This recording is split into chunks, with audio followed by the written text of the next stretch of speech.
ताकि अल्लाह ने जो कलाम अपने नबी पर नाज़िल फरमाया है, जो कानून अपने नबी पर नाज़िल फरमाया है, जो उसूल अपने नबी पर नाज़िल फरमाया है, जो ज़ाब्ता अपने नबी पर नाज़िल फरमाया है, जो क़वानीन अपने नबी पर नाज़िल फरमाए हैं, नबी उन कानून को समझा दे, नबी उन ज़ाब्तों को समझा दे, नबी उस कलाम को समझा दे, नबी उस वही को समझा दे, नबी उन आईन को समझा दे, नबी उस तालीम को समझा दे, नबी उस अक़ीदे को बता दे, नबी उन इबादतों के तरीके को बता दे, नबी मामलात को समझा दे, नबी नजरियात को समझा दे, नबी उसने मुआशरत को समझा दे, नबी अखलाकियात को समझा दे।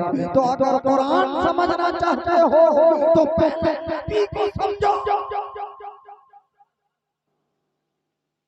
हकीकत है कि ये रोशन किताब है, इसलिए कि कुरान पाक है, ये अज़ली है और अबदी है, हमेशा से है और हमेशा रहेगा। जिनकी किताबें नाज़िल हुई है, हर किताब के अंदर तग़य्युरी हो चुकी है, हर किताब के अंदर बदलाव आ चुका है। 104 किताबें नाज़िल हुई हैं, लेकिन जनाब वाला जिनमें से 4 बड़ी किताबें हैं और 100 सहीफे हैं, लेकिन अल्लाह ने किसी किताब की हिफाजत का जिम्मा नहीं लिया है। ज़बूर नाज़िल फरमाई है, लेकिन हिफाजत का जिम्मा नहीं लिया है। तौरात नाज़िल फरमाई है, लेकिन हिफाजत का जिम्मा नहीं लिया है। इंजील नाज़िल फरमाई है, लेकिन हिफाजत का जिम्मा नहीं लिया है। और भी सहीफे नाज़िल हुए हैं, लेकिन हिफाजत का जिम्मा नहीं लिया है। लेकिन जब रब ने अपने महबूब पर अपने कलाम को नाज़िल फरमाया, कुरान पाक को नाज़िल फरमाया, तो रब फरमा रहा है, इन्ना नहनु नज़्ज़लना ज़िक्रा व इन्ना लहू लहाफ़िज़ून। यकीनन हमने कुरान को नाज़िल फरमाया है और हम ही इसकी हिफाजत फरमाने वाले हैं। मालूम हुआ कोई किताब महफूज नहीं है सिवाय कुरान पाक के, इसलिए कि कुरान पाक की हिफाजत का जिम्मा अल्लाह ने लिया है। शायर इस्लाम कहते हैं, है कौले मोहम्मद कौले खुदा, फरमान न बदला जाएगा, बदलेगा ज़माना लाख मगर, कुरान को बदला जाएगा। और न घबराओ मुसलमानों, खुदा की शान बाकी है, अभी इस्लाम जिंदा है, अभी कुरान।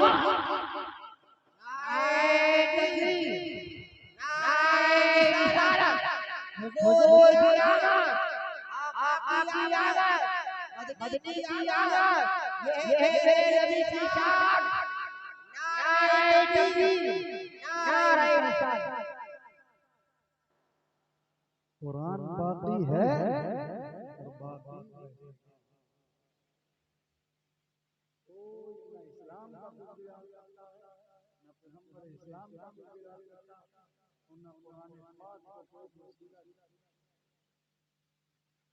किताब कुरान पाक ही है जिसकी हिफाजत का जिम्मा अल्लाह ने लिया। अब आप सुनते हैं कि 1,24,000 कमोबेश या 2,24,000 कमोबेश अल्लाह ने पैगंबर भेजे अपनी अपनी उम्मतों को हिदायत देने के लिए। सबसे आखिर में मेरे नबी हुजूर सल्लल्लाहु अलैहि वसल्लम तशरीफ लाए और सबसे पहले नबी हजरत आदम अलैहिस्सलाम है, यानी सबसे पहले इंसान भी आदम अलैहिस्सलाम है और सबसे पहले नबी भी जनाब इस दुनिया के जनाब आदम अलैहिस्सलाम है। जरा अंदाजा लगाओ, इससे पहले भी जिन्नात पैदा कर दिए गए थे, इंसानों से पहले भी अल्लाहु अकबर फरिश्तों को पैदा कर दिया गया था और भी मखलूकात को अल्लाह ने इंसानों की पैदाइश से पहले पैदा फरमा दिया गया है। लेकिन दुनिया इंसानियत के जो सबसे पहले आदमी है, सबसे पहले इंसान है, वो आदम अलैहिस्सलाम है। ए इंसान, तू अपनी जनाब किस्मत पर नाज कर, तू अशरफुल मखलूकात है, फरिश्तों की तखलीक से अफजल तेरी तखलीक है, जिन्नात की तखलीक से अफजल तेरी तखलीक है। सबसे पहला जो इंसान बना वो नबी बना।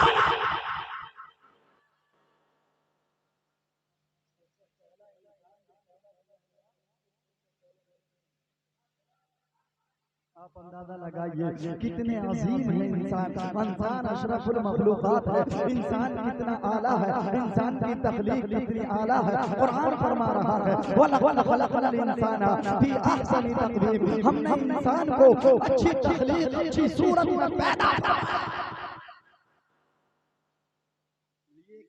मादियत की बात है, ये जिस्मानियत की बात है, ये आलम अस्बाब की बात है, ये आलम ज़ाहिर की बात है। लेकिन कुर्बान जाओ, अगर मेरे नबी के बारे में पूछना चाहते हो, मेरे नबी के नूर के बारे में पूछना चाहते हो, मेरे नबी की नबूवत के बारे में पूछना चाहते हो, आओ आओ, मेरे नबी इरशाद फरमाते हैं, कुन्तु नबिय्यम व आदमु बैनल वाई व तीन। मैं उस वक्त भी नबी था जब आदम अलैहिस्सलाम आप दिल की मंजिल को तय कर रहे थे। आदम अलैहिस्सलाम का पुतला भी तैयार नहीं हुआ था, आदम अलैहिस्सलाम की तखलीक भी नहीं हुई थी। मैं उस वक्त भी नबी था। सुभान अल्लाह, सुभान अल्लाह।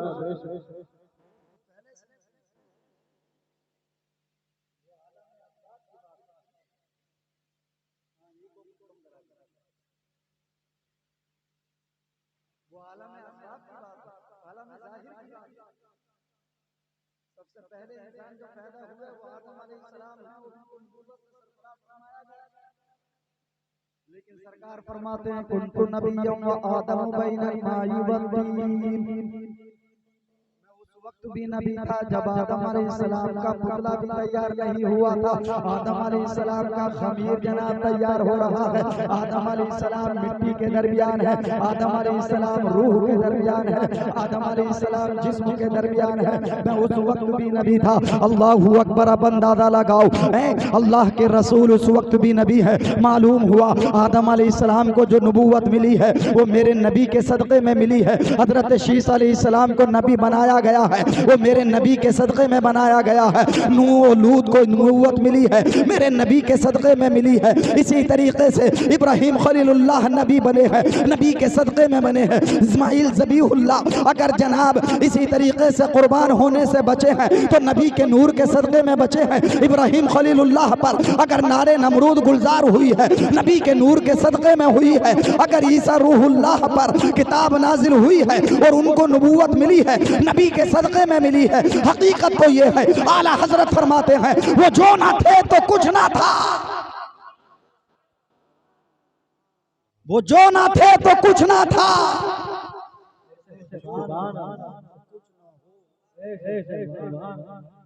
कल जब मेरे आका नहीं थे तो कुछ भी नहीं था। नहीं, सबसे पहली मखलूक तो मेरे नबी का नूर है, सबसे पहली मखलूक है ना। आला हजरत ने देखिए क्या जहन दिया है, क्या तर्जमानी फरमाई। वो जो ना थे तो कुछ ना था। अल्लाह खुद फरमा रहा, हदीस कुदसी है, कुन्तु कंज़म मख्फिया, मैं एक पोशीदा खजाना था। रब का फरमान, कुछ पैदा ही मैंने नहीं किया था, यहां तक कि मैंने तख्लीक का काम ही शुरू नहीं फरमाया, पैदा करने का काम ही अभी शुरू नहीं फरमाया था, अभी लफ्ज़े कुन ही नहीं फरमाया था। रब की शान तो ये है कि वो कुन फरमाता है तो वो चीज वो हो जाती है। अल्लाह ताला असबाब का मोहताज थोड़ी, जरियों का मोहताज थोड़ी है। अल्लाह तो मुसब्बिबुल असबाब है, सबबों को पैदा फरमाने वाला है, जरियों को बनाने वाला है, वसीलों को पैदा करने वाला है। ये जो मखलूक है ये असबाब की मोहताज है, ये जरियों की मोहताज है, ये वसीलों की मोहताज है। अल्लाहू अकबर। हर मखलूक को रसूल का वसीला चाहिए और मेरे रसूल को अल्लाह की रहमत चाहिए, और अल्लाह ने जो रहमत नाजिल की है वो अपने महबूब की सूरत में। मेरा रब इरशाद फरमा रहा, वमा अरसलनाका इल्ला रहमतल लिल आलमीन, ऐ महबूब हमने आपको सारे जहानों के लिए रहमत बना करके भेज दिया। अल्लामा इकबाल फरमाते हैं वो हर आलम की रहमत है, किसी आलम में रह जाते ये उनकी मेहरबानी है कि ये आलम पसंद आया, ये उनकी मेहरबानी है कि ये आलम पसंद आया। तो आला हजरत फरमाते हैं वो जो ना थे तो कुछ ना था। फरमाता कुन्तु कंज़म मख्फिया, मैं एक पोशीदा खजाना था, मैंने किसी चीज को पैदा नहीं फरमाया। फ़ख़लक़तुल ख़ल्क़ा, मैंने मखलूक को, फ़अहबब्तु अन उरफ़ा, तो मैंने चाहा कि मैं पहचाना जाऊं, मैं पहचाना जाऊं, मेरी मर्जी हुई। रब फरमा रहा कि मैं ही मैं था। और ये जो मैं है ना, ये सिर्फ शान रब की है। जब बंदा मैं में आ जाता है तो फना हो जाता है।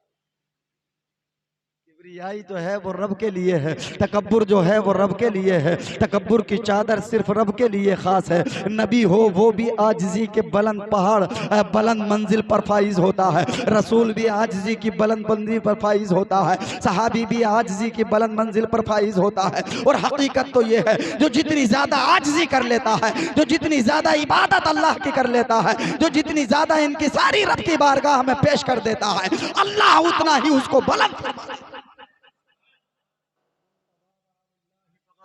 अल्लाह के लिए झुकता है,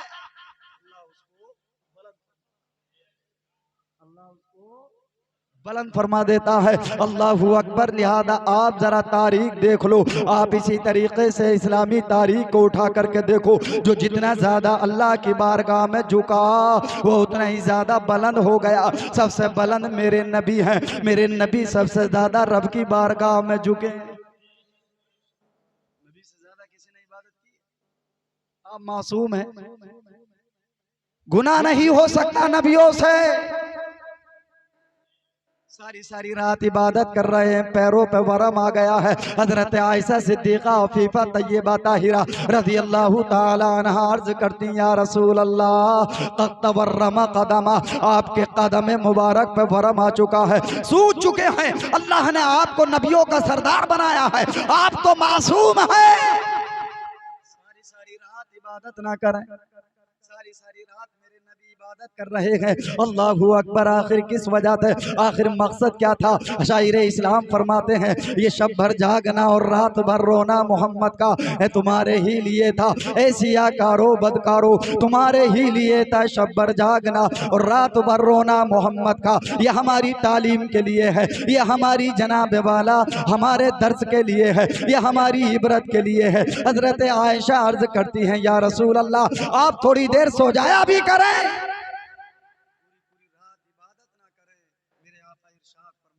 अफला अकूना अबदन शकूरा। ए आयशा, क्या मैं अल्लाह का शुक्रगुजार बंदा ना बनूं? शुक्रगुजार बंदा ना बनूं? क्या मैं अपनी उम्मत के लिए दुआ ना करूं? क्या मैं अपनी उम्मत के गुनाहों को ना बख्शवाऊं? मेरा नबी सजदा कर रहा है और दुआ अपनी उम्मत के लिए।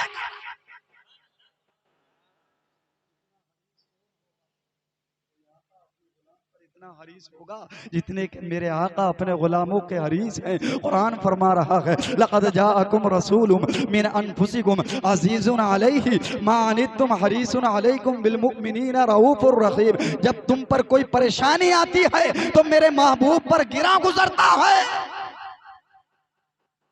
मेरे महबूब परेशानी का एहसास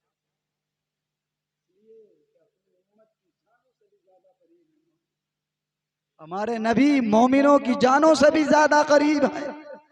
परेशानी हम पर लाहिक हो रही है, तकलीफ हमें हो रही है, हमारे नबी महसूस कर रहे हैं। अंदाजा लगाओ जरा। अल्लाहू अकबर। लिहाजा इसीलिए जनाब अल्लाह रब्बुल इज्जत इरशाद फरमा रहा है कि मैं एक पोशीदा खजाना था, मैंने चाहा कि मैं पहचाना जाऊं, फखलक़तुल खल्क़ा, तो मैंने मखलूक को पैदा करना शुरू फरमा दिया। रब की मशीयत ये थी कि मेरी पहचान हो, लोगों को मेरी मारिफत हासिल हो, लोगों को मेरा इश्क़ो इरफान हासिल हो, तो मैंने मखलूक को पैदा करना शुरू किया। मालूम हुआ मखलूक जो बनाई है अल्लाह ने, जिन्नात जो बनाए हैं वो अपनी इबादत के लिए बनाए हैं, इंसानों को जो बनाया है वो अपनी इबादत के लिए बनाया है, और भी जो दीगर मखलूक है वो सारी मखलूक को अपनी इबादत के लिए बनाया है, चरिंदों और परिंदों को अपनी इबादत के लिए बनाया है, नबातात और हैवानात को अपनी इबादत के लिए बनाया है, इसी तरीके से अशजार और आहजार को अपनी इबादत के लिए बनाया है, हर चीज को अपनी इबादत के लिए बनाया है। जानवर पैदा हुए तेरी वफा के वास्ते, चांद और सूरज और सितारे हैं जिया के वास्ते, कुल जहां तेरे लिए और तू खुदा के वास्ते।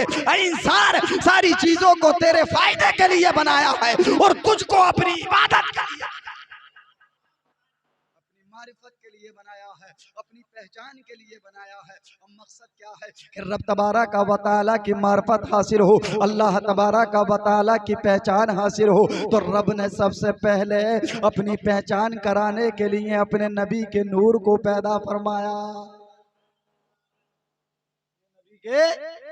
नूर को पैदा फरमाया।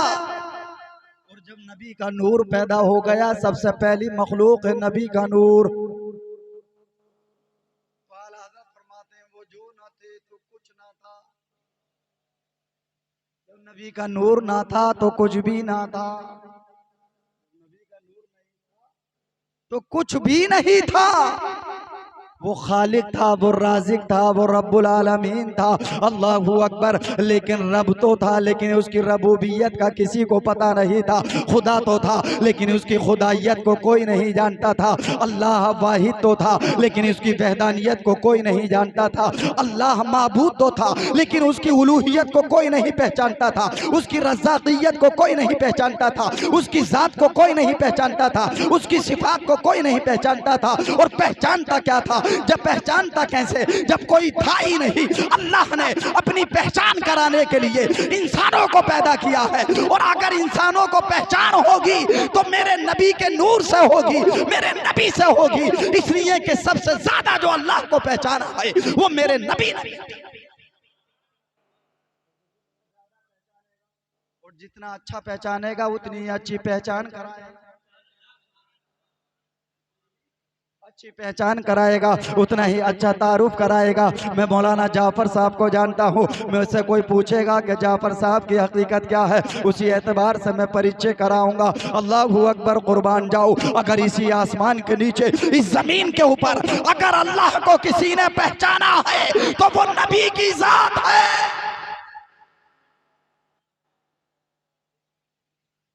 वो नबी की जात है। अब नतीजा निकाल लो कि अगर अल्लाह तबारक व तआला को पहचानने की कोशिश करोगे तो पहले नबी को पहचानना होगा।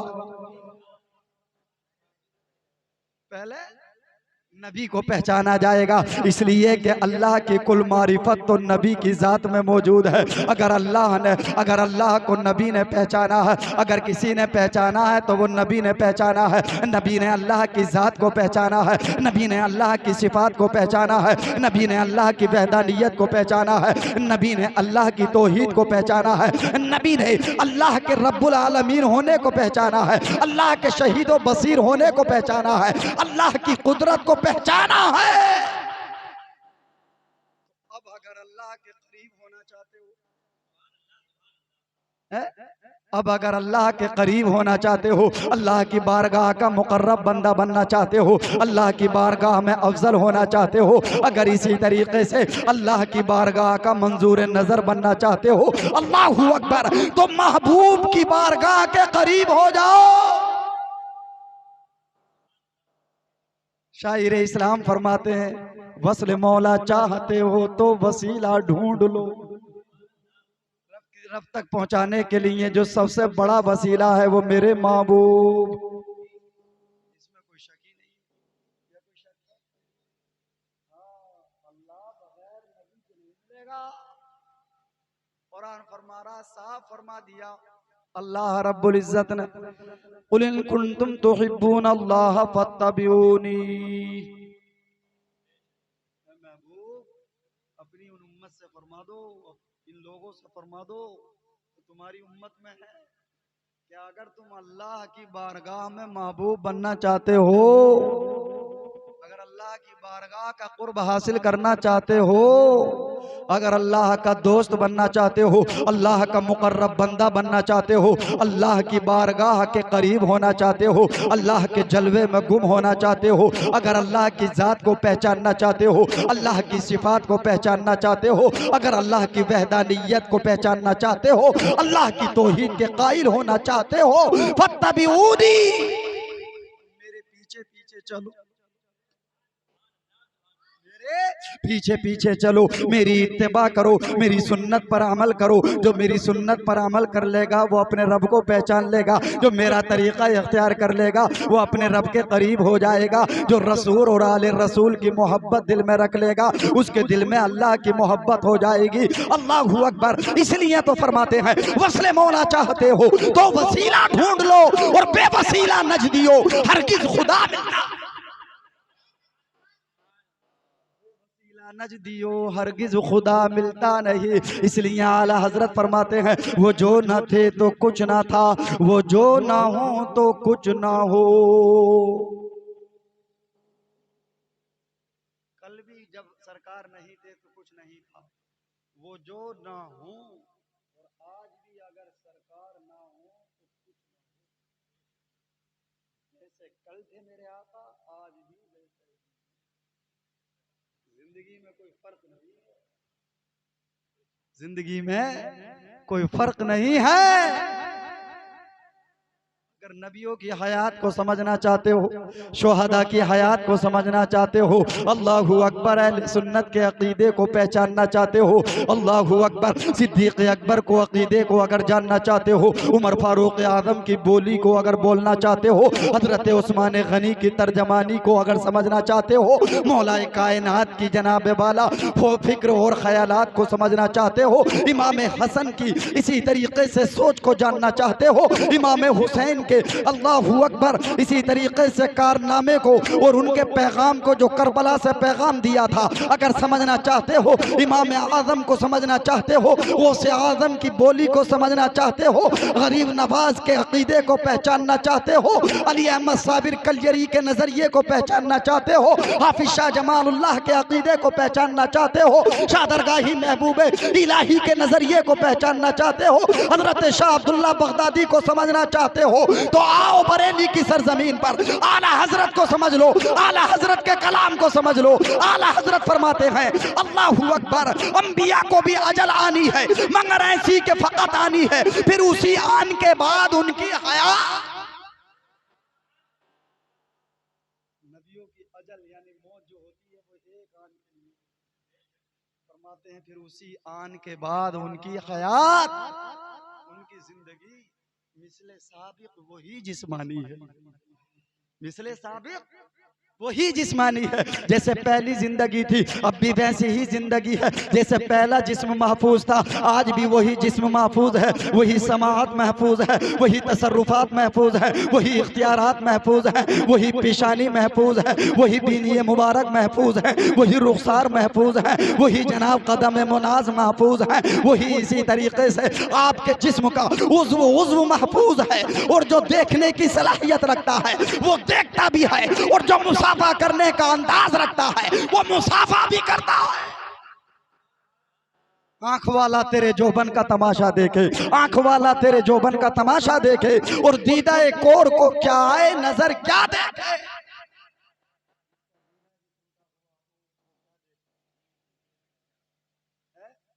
जो नाबीना हो वो क्या देख सकता है, जिसका दीदा फूटता है अल्लाहू अकबर, ना वो जाहिर को देखता है ना वो बातिन को देखता है। ये मुनाफिकीन है, ये मुशरिकीन है, ये काफिरीन है, इनका दीदा फूटा हुआ है। ये जनाब जिंदा होते हुए भी सुम्मुम बुकमुन उमयून है, ये अंधे हैं, ये बहरे हैं, ये गूंगे हैं, जो हक सुन नहीं सकता वो गूंगा, वो जनाब बहरा है जो हक बोल नहीं सकता, वो गूंगा है जो हक देख नहीं सकता, वो अंधा है। मालूम हुआ जिंदगी हक का नाम है, जिंदगी ईमान का नाम है, जिंदगी इश्क रसूल का नाम है, जिंदगी मोहब्बत रसूल का नाम है, जिंदगी मोहब्बत सहाबा का नाम है, जिंदगी मोहब्बत अहले बैत का नाम है,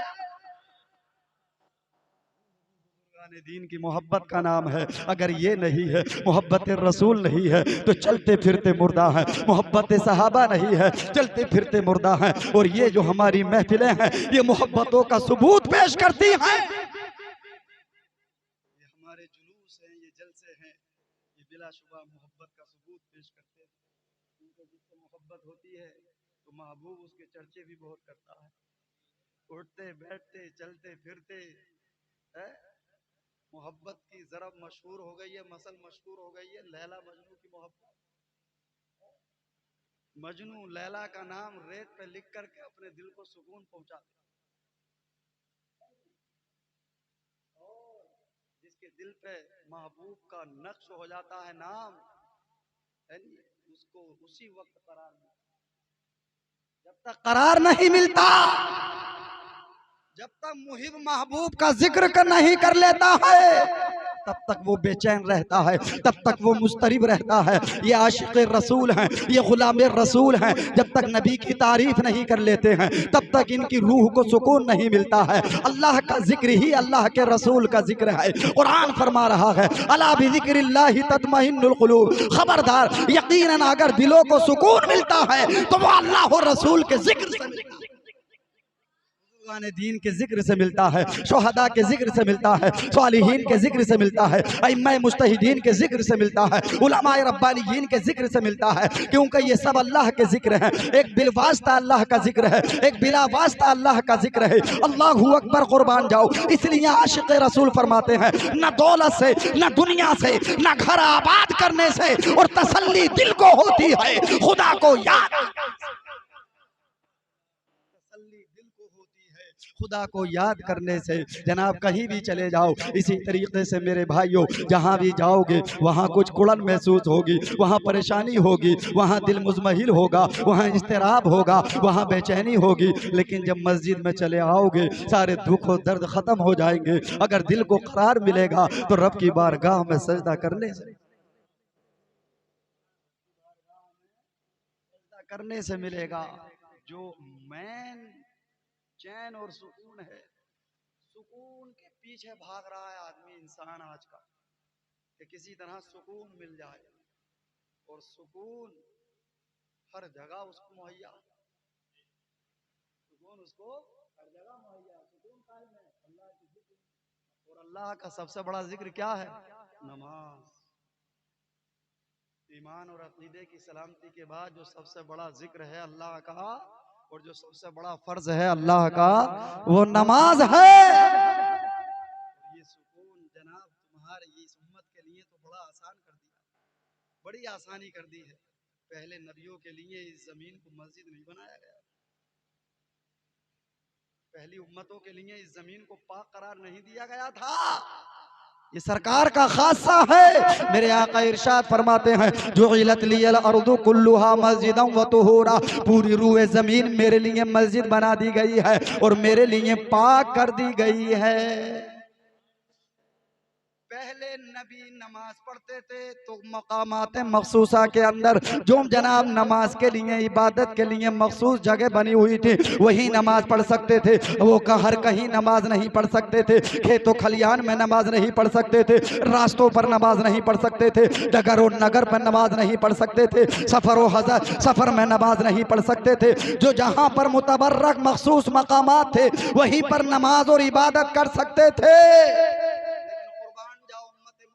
के लिए कितनी आसानी फरमा दी है। अगर तुम मस्जिद में हो तब नमाज पढ़ लो, इसी तरीके से घर में हो तब नमाज पढ़ लो, अगर सफर में हो तब नमाज पढ़ लो, हजर में हो तब नमाज पढ़ लो, जलवत में हो तब नमाज पढ़ लो, खलवत में हो तब नमाज पढ़ लो, खेतों खलियान में हो तब नमाज पढ़ लो, इसी तरीके से रास्ते में हो नमाज पढ़ लो। सरकार फरमाते हैं, मेरे लिए और मेरी उम्मत के लिए पूरी रूए जमीन को मस्जिद बना दिया। जिस पाक जगह पर सजदा करोगे अल्लाह पहले, नबी की शरीयत से पहले किसी शरीयत के अंदर तयम्मुम जायज नहीं था। तयम्मुम समझते हैं ना आप? अगर पानी ना मिले नहीं है तब भी नमाज नहीं छोड़ेंगे, क्या भाई वुजू नहीं हो रहा तो क्या किया जाए। बड़ी सहूलत रखी है शरीयत के अंदर। ये शरीयत मोहम्मदिया सबसे आसान शरीयत। कुरान फरमा रहा है, युरीदुल्लाहु बिकुमुल युसरा वला युरीदु बिकुमुल उसरा, अल्लाह तुम्हारे साथ आसानी चाहता है, परेशानी नहीं चाहता। यकीनन हर परेशानी के बाद आसानी है। और दूसरी जगह कुरान फरमा रहा है, ला युकल्लिफुल्लाहु नफ्सन इल्ला वुसअहा, अल्लाह हर जान को उतनी ही तकलीफ देता है, उतना ही मुकल्लफ फरमाता है जितना के जनाब वो वुसअत कर सके, जितना के बोझ उठा सके, जितनी ताकत है हर एक की उसी के मुताबिक अल्लाह ने तकलीफ दी है, मुकल्लफ बना। अब वो लोग कहाँ गए जो कहते हैं अरे शरीयत पे अमल कहाँ होगा, शरीयत पर अमल होना तो मुमकिन ही है। मुमकिन नहीं है तो वैसे ही कुरान फरमा रहा है कि हमने तुम्हें उतना ही बोझ दिया है जितना तुम बर्दाश्त कर सकते। माला युताक जायज ही नहीं है। ये कौन कह रहा है? ये हमारा विजदान नहीं कह रहा है, ये हमारा दिल नहीं कह रहा है। दिल तो मोमिन है, ये हमारा नफ्स कह रहा है, ये हमारे जनाब वाला इसी तरीके से लज्जात और ख्वाहिशात कह रही है। ये शैतान कहलवा रहा है कि शरीयत पर अमल नहीं होगा। कितने नुफूस कुद्सिया हैं जिन्होंने शरीयत पर अमल करके तरीकत की मंजिल को तय कर लिया है, अल्लाह के जलवे में गुम है, वो रहते जमीन पर है लेकिन लोहे महफूज को देख रहे हैं। आसमान के हिजाबात उनके लिए हटा दिए गए हैं, जमीन की मसाफत को उनके लिए लपेट दिया गया है, मशरिक और मगरिब को उनके लिए मुख्तसर कर दिया गया है, शिमाल और जुनूब उनके कदमों पे निछावर हो गए हैं, दुनिया उनके कदमों पे निसार है। ये किस वजह से है? ये ईमान की वजह से है और अमल सालेह की वजह से है और यकीन सादिक की वजह से है। आज भी हो जो इब्राहिम सा ईमान पैदा, आज भी हो जो इब्राहिम सा ईमान पैदा, आग कर सकती है अंदाजे गुलसिता पे। गुलजार हो जाएगी जिसका ईमान इंतहाई मजबूत है, जो सरकार का वफादार और सही सच्चा आशिक है। अल्लाहू अकबर मेरे भाइयों, इसलिए तयम्मुम दूसरी शरीयतों में जायज नहीं था, लेकिन ये आसानी फरमा दी कि अगर पानी ना मिले तो वो जमीन जिस पर रह रहे हो उसी को अपने चेहरे पे फेर लो, तुम्हारा वुजू का कायम मकाम हो जाएगा और नमाज। ये खासा है इस नबी की शरीयत का जो किसी को अता नहीं किया गया है। सरकार फरमाते हैं पूरी रूए जमीन मेरे लिए मस्जिद बना दी गई है, जब नमाज का टाइम हो फौरन तुम कहीं पर भी सजदा करो।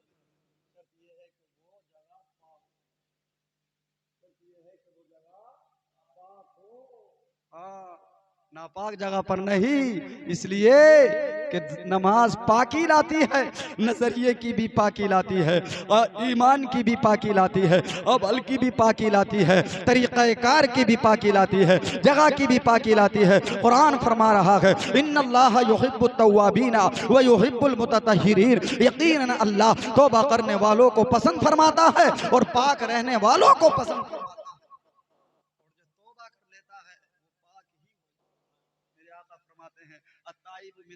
कमल्ला ज़ंबला, गुनाहों से तौबा करने वाला ऐसा है जैसे कि उसने गुनाह ही नहीं।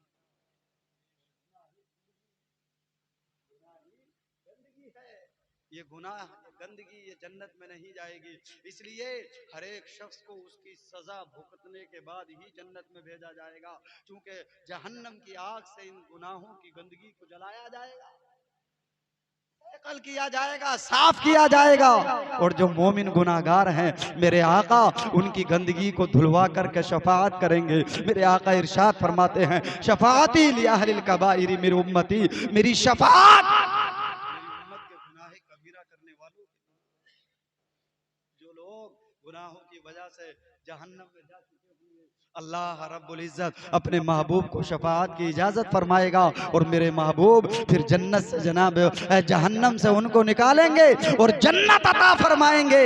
इसलिए अल्लाह अपने महबूब को शफाअत की इजाजत देगा और महबूब के वसीले से फिर मेरे महबूब मुख्तसर गिरोह को, मुख्तलिफ गिरोहों को जनाब शफाअत की इजाजत देंगे। इसी तरीके से वलियों को भी शफाअत की इजाजत दी जाएगी, शहीदों को भी शफाअत की इजाजत दी जाएगी, उलमा को भी शफाअत की इजाजत दी जाएगी, हुफाज किराम को भी शफाअत की इजाजत दी जाएगी, कुर्राए किराम को भी शफाअत की इजाजत दी जाएगी। अल्लाहू अकबर मेरे भाइयों, ये लोग भी शफाअत करेंगे, आइम्मा को भी शफाअत की इजाजत दी जाएगी, बशर्ते ये है कि इल्म पर अपने अमल करते हो, उनका अमल सच्चा हो। इसलिए अपने इमामों की इज्जत करो, कुर्राए किराम की इज्जत करो। आलिम के लिए तो यहाँ तक फरमाया है क़यामत का दिन होगा और जब आलिम साहब जन्नत में जाते होंगे, एक शख्स दामन पकड़ लेगा, अर्ज करेगा हुजूर मैंने दुनिया में वुजू के लिए आपको लोटा भर करके दिया था और आपको वुजू कराया था,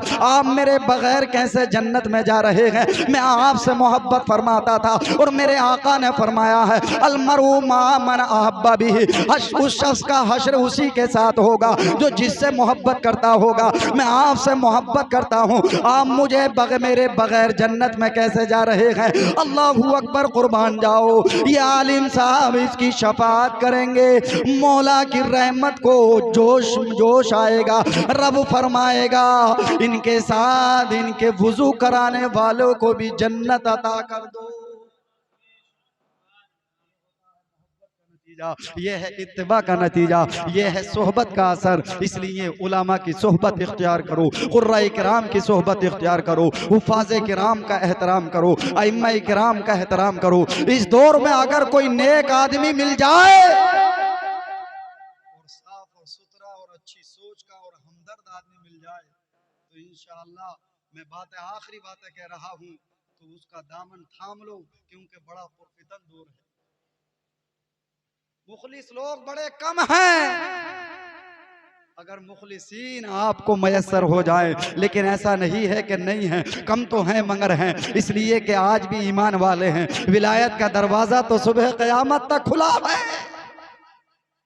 मोमिन भी आते रहेंगे और वली भी आते रहेंगे। जिस दिन जनाब सूरज पश्चिम से निकलेगा उस दिन तौबा का दरवाजा बंद हो जाएगा। क़यामत काफिरों पे आएगी, मोमिनों पे नहीं आएगी। इसलिए अच्छे लोगों को जनाब इसी तरीके से अच्छे लोगों का साथ इख्तियार करो, अच्छे लोगों की इत्तिबा करो। माशाअल्लाह, बड़े ही आप हजरात लायक मुबारकबाद और काबिल सताइश है। मदरसा देखकर तबीयत खुश हो गई और मस्जिद देखकर भी तबीयत खुश हो गई।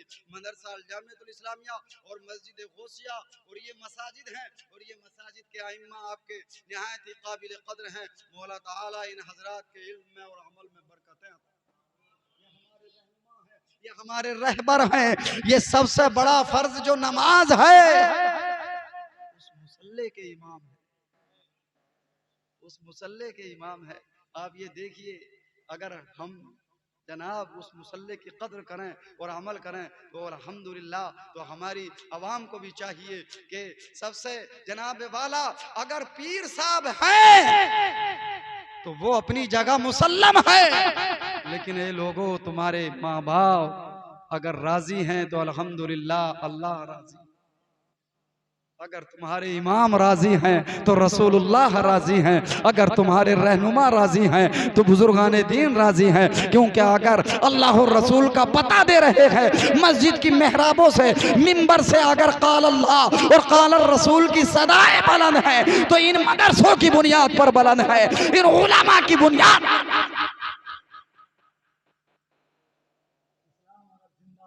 तो मस्जिदों के मेहराबों और मिंबरों से है और मदरसों से है। इसलिए अपने बच्चों को मदरसों में पढ़ाओ, दीन की तालीम दिलाओ।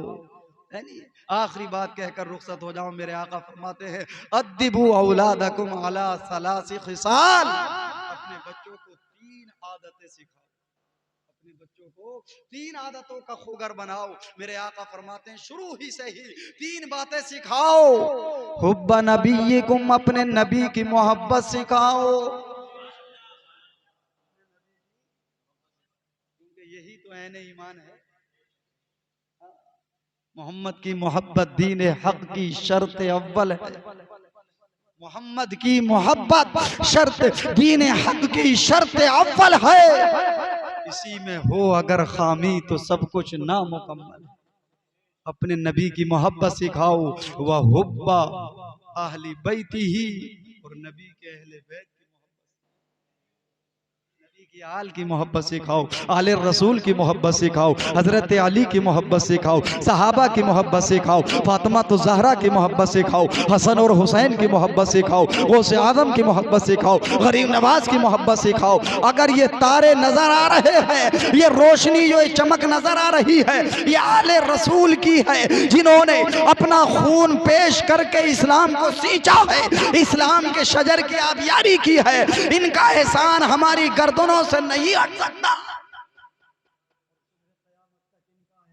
रहेगा, सहाबाए किराम की कुर्बानियों का एहसान रहेगा, बुजुर्गान दीन की कुर्बानियों का एहसान रहेगा। इसलिए इनकी कुर्बानियों का एहसास रखो, एहसान मानो। अल्लाहू अकबर। मेरे आका फरमाते हैं, मेरे अहले बैत की मोहब्बत सिखाओ अपने बच्चों को। व तिलावतिल कुरान, और कुरान की तिलावत सिखाओ, कुरान की क़िराअत सिखाओ, कुरान पढ़ना सिखाओ, कुरान को समझना सिखाओ, कुरान का अदब करना सिखाओ, कुरान की मोहब्बत उनके दिलों में बसाओ। और जब कुरान की मोहब्बत होगी तो जनाब मदरसे की मोहब्बत होगी, और मदरसे की मोहब्बत होगी तो मदरसे के मुदर्रिसीन की मोहब्बत होगी, उस्ताजों की मोहब्बत होगी, माँ बाप की मोहब्बत होगी। और माँ बाप तो घर के पहले उस्ताज हैं, इसलिए माँ बाप को राजी रखो, हत्ता के पड़ोसियों को राजी रखो, यहाँ तक के जनाब छोटों पर शफकत करो, बड़ों की इज्जत करो, यतीमों के सर पर शफकत का हाथ रखो, बेवाओं के साथ हुस्न सुलूक करो। अल्लाहू अकबर। कमजोर मखलूक को खूब खूब जनाब उसके साथ राफत और रहमत और मेहरबानी से पेश आओ, कभी भी अपनी ताकत ना दिखाओ, इसलिए कि मेरे महबूब ने जुल्म को खत्म किया है और अदालत और इंसाफ को कायम किया है और उजालों को आम किया है। मेरे महबूब ने बुत परस्ती का खात्मा किया है और कुफ्र और ईमान को आम किया है, शिर्क का खात्मा किया है, और इसी तरीके से तौहीद की बुनियादों को मजबूत किया है, इंसानी कदरों को बुलंद फरमाया है। अल्लामा इकबाल कह रहे हैं, जहाँ तारीख था जुल्मत कदा था, सख्त काला था, और कोई पर्दे से क्या निकला कि घर घर में उजाला था। आज जो रोशनी नजर आ रही है वो पैगंबर आजम की आमद की